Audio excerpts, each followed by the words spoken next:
सत्तेतल्या सेनेपेक्षा रस्त्यावरची सेना घातक आहे असं राऊतांनी म्हटलंय। सत्तेत नसलो तरी जनतेसाठी लढणार, आमदार खासदारांना 50 कोटी आणि मृतांना 5 लाख, मृतांच्या नातेवाईकांना 1 कोटी द्यावे असंही संजय राऊत यांनी म्हटलंय। अयोध्याला लुटलं ते नाशिकला काय सोडणार असा सवाल सुद्धा यावेळी राऊतांनी उपस्थित केलाय। यमदूत तुमच्या घरात घुसवू, शिवसेनेच्या नादाला लागू नका। आम्ही सत्तेत नसू पण रस्त्यावर आहोत, आणि मगाशी म्हणालो रस्त्यावरच्या आम्ही सत्तेपेक्षा डेंजर आहोत।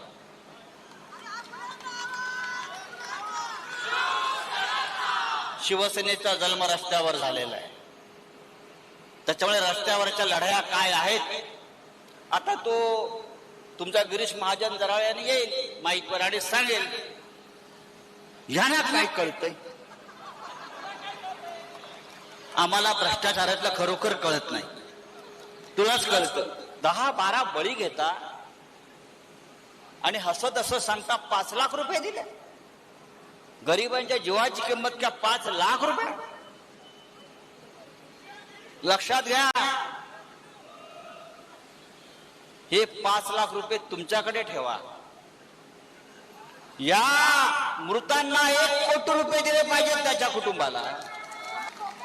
हे सगळे 50 खोकेवाले तुम्हाला 50-50 कोटी आणि जखमींना मृतांना 5 लाख, 2 लाख, 1 लाख। जामनेर पॅटर्न, जामनेर भ्रष्टाचाराचा Jamner pattern, duplicate work order, duplicate नोटा।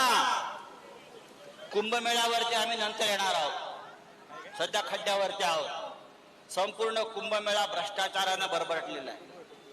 हजारो कोटी रुपये आपापल्या नातेवाईकांना, आपापल्या ठेकेदारांना भ्रष्ट मार्गाने वाटले जात आहे। विकासाची कामं काय नाही, सगळे ठेकेदार गुजरातचे, मग जामनेरचे सब कॉन्ट्रॅक्टर, हे सगळं आलेलं आहे। हे सगळं आम्ही काढणार। अयोध्येमध्ये भारतीय जनता पक्षाच्या लोकांनी राम मंदिराचं दानपेटी लुटली, सीतामाईचे दागिने लुटलं, मंगळसूत्र लुटलं। त्यांची जिथे पिलावळ आहे ते नाशिक, ही दुसरी अयोध्या लुटतायत, ही रामनगरी लुटतायत। ज्याने अयोध्येतल्या रामाला सोडलं नाही ते हे पंचवटीतल्या रामाला काय सोडणार?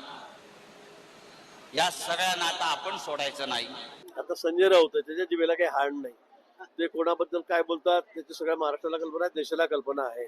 ते पंतप्रधानांवर काय बोलतात, ते सर्वोच्च न्यायालयाचे न्यायाधीशांवर काय बोलतायत, ते इलेक्शन कमिशनवर काय काय बोलतायत, त्याच्या जिभेला कुठे हाड नाही। त्यांना काय बोलायचं ते बोलू द्या, आम्ही आमचे कामं करतो। पण मी यांना तेच सांगणार आहे की एवढी बडबड करून तुमच्या पत्रावर काही पडत नाही।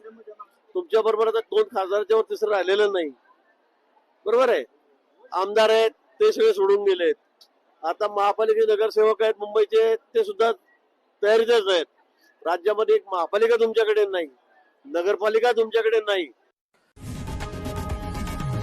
लोकशाही मराठी ऐका, पहा, जागरूक रहा।